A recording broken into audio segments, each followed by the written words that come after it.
خواہر حسین بنت فاطمہ، خواہر حسین بنت فاطمہ۔ بسم اللہ الرحمن الرحیم۔ محترم ناظرین سلام علیکم، آپ تمام کا استقبال ہے ہمارے پروگرام میں جس کا نام ہے ولادت بی بی زینب سلام اللہ علیہا۔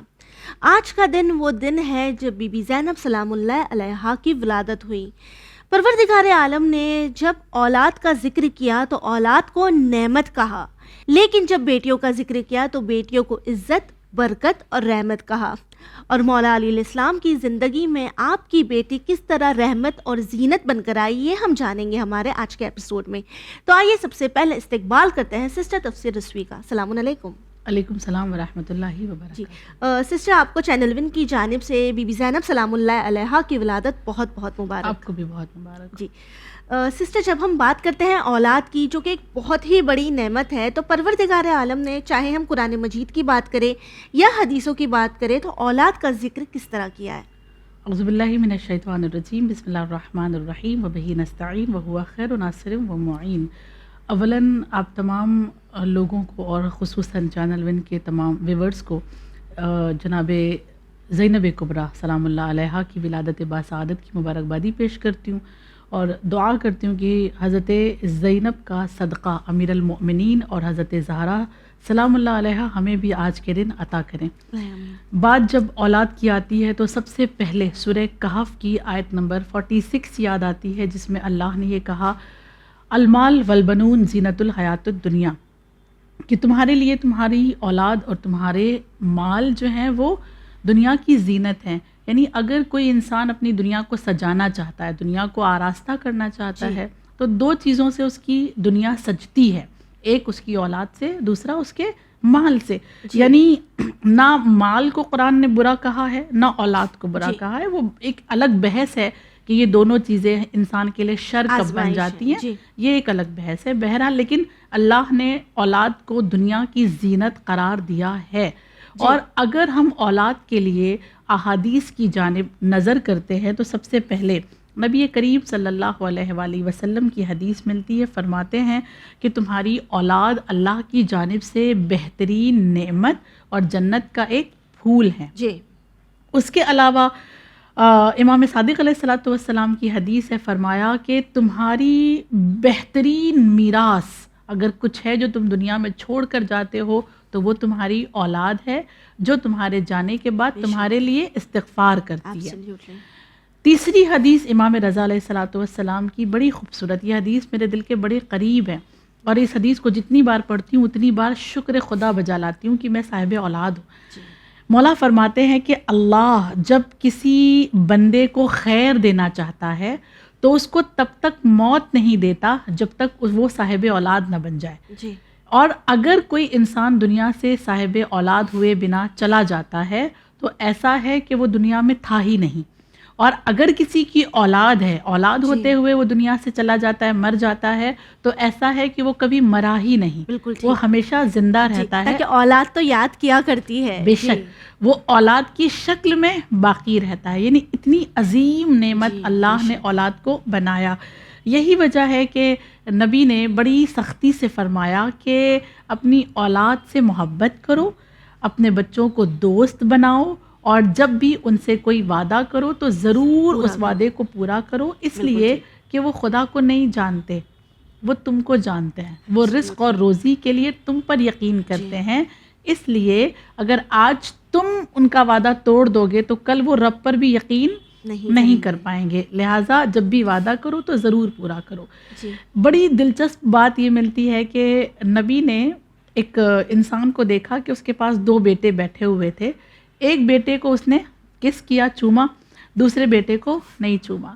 جب نبی نے دیکھا نا کہ دوسرے بیٹے کو اس نے نہیں چوما ہے تو نبی نے اس سے فرمایا کہ یہ کیا بات ہو گئی، ایک بیٹے کو تم نے بوسہ دیا، دوسرے کو نہیں دیا، دونوں میں مساوات قائم رکھو، یعنی عدالت ضروری ہے۔ اگر تمہارے پاس ایک سے زیادہ اولاد ہے تو دونوں کے درمیان عدالت کا باقی رکھنا ضروری ہے۔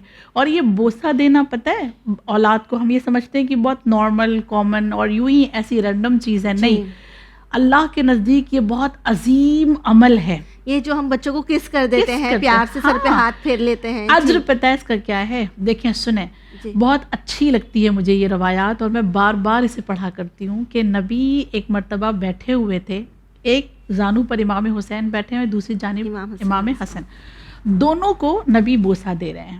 اور جب ایک انسان نے دیکھا کہ یہ دونوں کو اس قدر بوسہ دیتے ہیں, اس قدر چومتے ہیں, تو وہ کہتا ہے کہ میرے پاس بھی بیٹے ہیں, لیکن میں نے کبھی جس طرح آپ اپنے ان بچوں کو چوم رہے ہیں نا, میں نے کبھی نہیں چوما, ان کو میں نے کبھی بوسہ نہیں دیا.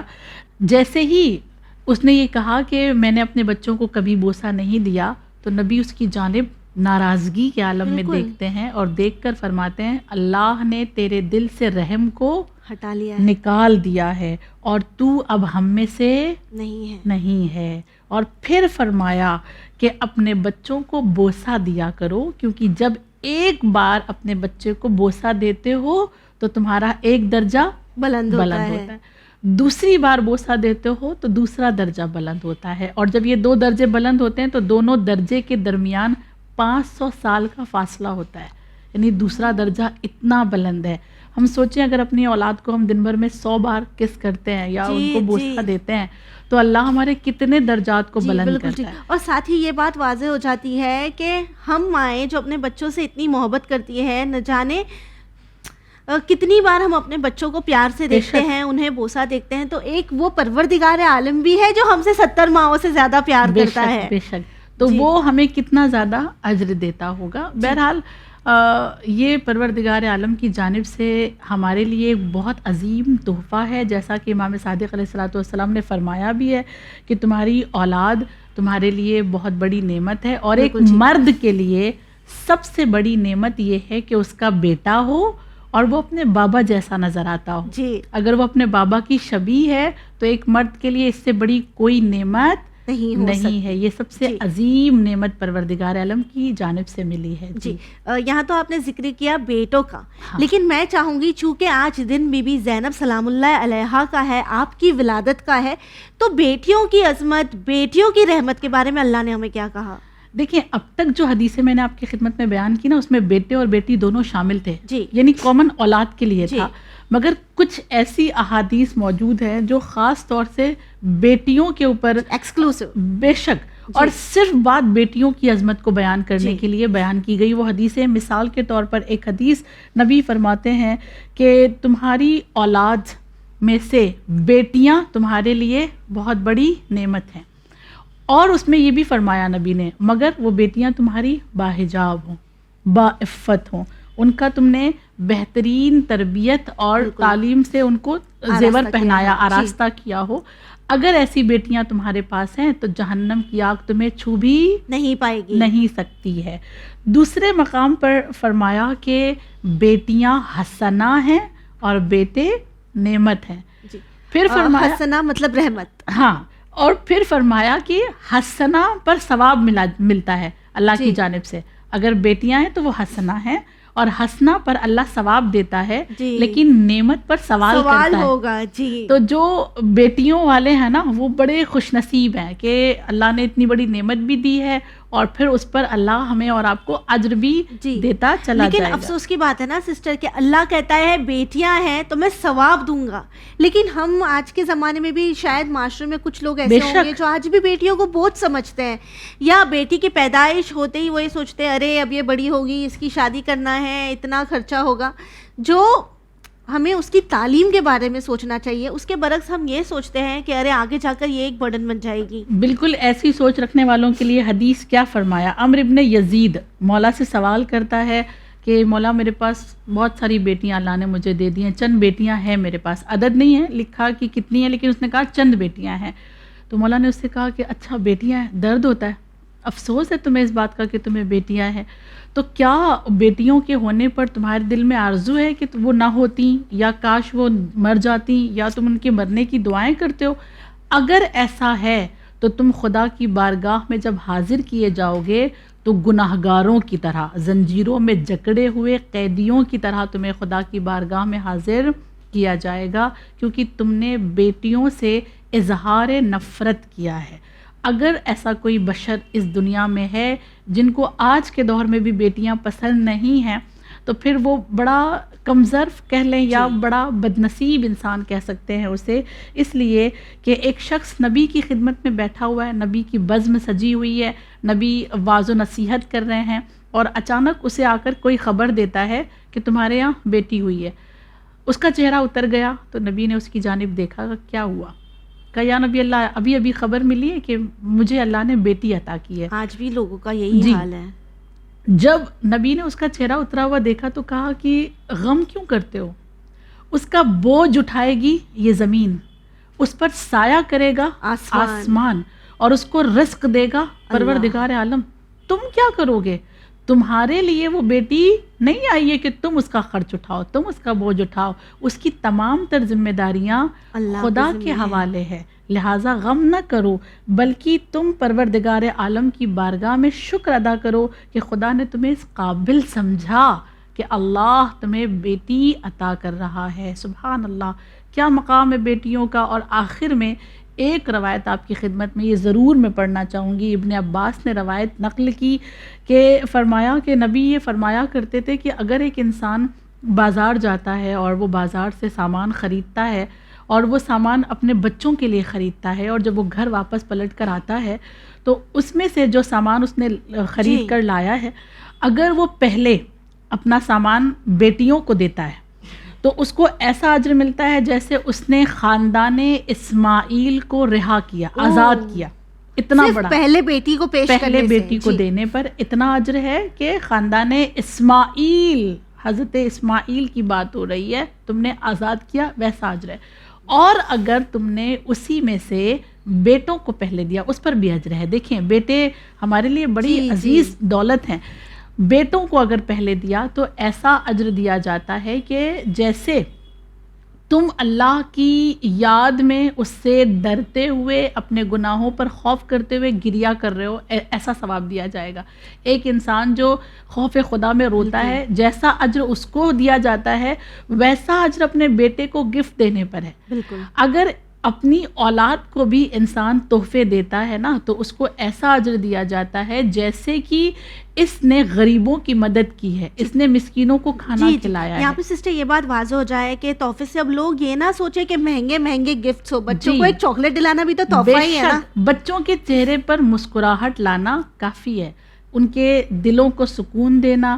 مثال دے دیں آسان سا نا، ایک دم آسان کر دیا جائے کہ مثلا جب بچے اسکول جا رہے ہیں، دروازے تک چھوڑنے کے لیے جائیں، جب وہ واپس آئے ہیں تو ان کو مسکرا کر گلے لگا کر ان کا وارم ویلکم کرتے ہوئے یہ کہیں کہ تم نہیں تھی گھر میں، اچھا نہیں لگ رہا تھا، اتنی دیر سے تمہیں مس کر رہے تھے. یہ اس طرح سے نا ماں باپ اور بچوں کے درمیان رشتہ مضبوط ہوتا ہے. جی ابھی آپ نے ذکر کیا تھا کہ کسی شخص کے یہاں بیٹی ہوئی اور اس کا چہرہ اتر گیا، تو وہیں ہم تو مولا علی کے چاہنے والے، مولا علی کے ماننے والے، ہماری پوری کوشش یہی ہوتی ہے کہ ہم حیدری ہیں، ہم مولا علی کے نقش قدم پر چلیں گے. اب مولا علی کے یہاں بیٹی ہوئی ہے، سبحان اللہ. مولا علی کے گھر کا منظر کیا تھا جو ہم تمام کے لیے ایک مشعل راہ بن جائے گا؟ دیکھیں، امیر کائنات کے گھر کا نظارہ بیان کرنے سے پہلے میں یہ بتانا ضروری سمجھوں گی کہ نہیں پتا خدا کتنا خوش تھا جب علی کے گھر ایک بیٹی کو پروردگار بھیج رہا ہے، تو وہ اتنا خوش ہے کہ پہلی شعبان کی شب، آپ مفاتیح الجنان اٹھا کر پڑھ سکتی ہیں، اس میں روایات موجود ہے کہ پہلی شعبان کی شب تھی اور اس شب نبی دیکھ رہے تھے کہ آسمان سے شجر طوبہ کی شاخیں زمین پر آ گئی ہیں، اور زمین پر جب شجر طوبہ آئی ہیں تو ایک ایک شاخ سے جو ہے مومن اپنے آپ کو پکڑ لے رہا ہے، اور وہ شاخیں اسے اٹھا کر لے کے جا رہی ہیں، اٹھا کر اور جنت میں داخل کر رہی ہیں. یہ پہلی شعبان کی شب کا منظر ہے، اور تاریخ یہ لکھتی ہے کہ نبی کو ہمیشہ مسکراتے ہوئے دیکھا گیا، ہنستے ہوئے نہیں. مگر جب پہلی شعبان کی شب نبی نے یہ نظارہ دیکھا تو نبی ہنس رہے تھے، اور جب پوچھا گیا یا نبی اللہ اس طرح خوشی کی وجہ کیا ہے، کیا سبب ہے، آپ اتنے خوش ہیں؟ نبی نے فرمایا میں دیکھ رہا ہوں میرے امت والے کس طرح سے آج شجر طوبہ سے لٹک لٹک کر جنت میں داخل کیے جا رہے ہیں. میں سمجھ نہیں پا رہی تھی اس روایت کو پڑھنے کے بعد کہ پہلی شعبان کی شب جہاں جناب زینب کبریٰ کی ولادت کی شب ہے، اللہ کتنا خوش تھا کہ شجر طوبہ کی شاخوں کو نیچے کر دیا اور نبی کی امتوں کو جنت میں داخل کرا. یہ ایک بیٹی کے قدم کی برکت کہہ لیں آپ, یا ماہ شعبان کی فضیلت یا عظمت کہہ لیں کہ پروردگار عالم ماہ شعبان کی پہلی شب کو اتنا خوش ہے. مجھے نہیں پتا کیا وجہ ہے, لیکن نظر یہی آتا ہے کہ علی کے گھر وہ شاندار بیٹی آنے والی ہے جس کا تحفہ, جس کا صدقہ اللہ اس طرح سے بانٹ رہا ہے کہ زمین پر شجر طوبہ آ گیا اور لوگوں کو جنت پہنچایا گیا. یہ حضرت زینب سلام اللہ علیہا کی برکت, ان کا صدقہ. اور جب یہ بیٹی دنیا میں آئی ہے کیا منظر رہا ہوگا نا امیر المؤمنین کے گھر میں. ہم تو دعا گو ہیں کہ اس بار بھی جب ولادت بی بی زینب سلام اللہ علیہا آئے تو پروردگار عالم ہمارا نام بھی جنتی لوگوں میں لکھے. الہی آمین, الہی آمین. تو بہرحال جب یہ شہزادی دنیا میں آئیں تو جیسے ہر معصوم کے لیے ملتا ہے, یا خصوصی طور پر امام حسن اور امام حسین کے لیے بھی ملتا ہے کہ نام رکھنے کی جب باری آتی ہے کہ کیا نام رکھا جائے, تو حضرت زہرا نے امیر المؤمنین سے یہ فرمایا تھا کہ میں کیسے سبقت کر سکتی ہوں آپ کے ہوتے ہوئے, اور مولا کائنات نے فرمایا کہ آپ کے بابا کے ہوتے ہوئے میں کیسے سبقت کر سکتا ہوں. رسول کا انتظار کیا گیا. حضرت زینب کی ولادت کے موقع پر بھی رسول اللہ صلی اللہ علیہ وآلہ وسلم کا انتظار کیا گیا. لوگ انتظار کر رہے تھے. حضرت زہرا علی سے کہہ رہی تھیں کہ آپ سے پہلے میں نام نہیں رکھ سکتی. امیر المومنین نبی سے فرما رہے تھے کہ آپ سے پہلے میں نہیں رکھ سکتا, اور نبی کریم فرما رہے تھے کہ اللہ کے ہوتے ہوئے میں کیسے نام رکھ سکتا ہوں. اور پھر تاریخ یہ کہتی ہے کہ جبرائیل اسی وقت نازل ہوئے اور اللہ کا پیغام سنایا کہ یا نبی اللہ, اللہ چاہتا ہے کہ پوری کائنات کو علی نے سجایا, علی کو بھی تو کوئی سجائے, کوئی علی کی بھی تو زینت بنے, لہٰذا اس بچی کا نام زینب رکھیں. تو علماء یہ فرماتے ہیں حضرت زینب کبریٰ کا جو اسم گرامی ہے وہ بھی آسمان سے آیا ہے اور اللہ نے اس نام مبارک کو رکھا ہے. سسٹر, جب بات آتی ہے بی بی زینب سلام اللہ علیہا کی تو آپ کو جس چیز کے لیے سب سے زیادہ یاد کیا جاتا ہے وہ آپ کے خطبات ہے. آپ وائس آف کربلا ہے, آپ نے کربلا کو زندہ رکھا. آج بھی جب کسی کو ہمت کی کمی پڑتی ہے نا, ہمیں ایسا لگتا ہے کہ کسی کی ہمت کم ہو رہی ہے, کوئی ٹوٹ رہا ہے, تو ہم اسے اگزامپل دیتے ہیں بی بی زینب سلام اللہ علیہا کا. آپ کے صبر کا, آپ کے شکر کا اگزامپل دیا جاتا ہے. اور اگر ہم رخ کریں آپ کے خطبوں کا جو آپ نے کوفہ اور شام میں دیے ہیں, وہ آج کے لوگوں کے لیے, خاص کر آج کے نوجوانوں کے لیے کس طرح ایک رہنمائی کا سبب بنتے ہیں, یا ان کے کون سے جملات ہیں جو ہمیں گائیڈ کر سکتے ہیں؟ جناب زینب سلام اللہ علیہا کے جو خطبات ہیں وہ اتنے گہرے اور اتنے دقیق ہیں کہ علماء اب یہ کہتے ہیں کہ اس کو حوزے کے سلیبس میں ہونا چاہیے, وہاں وہ ڈسکس کیے جا سکتے ہیں.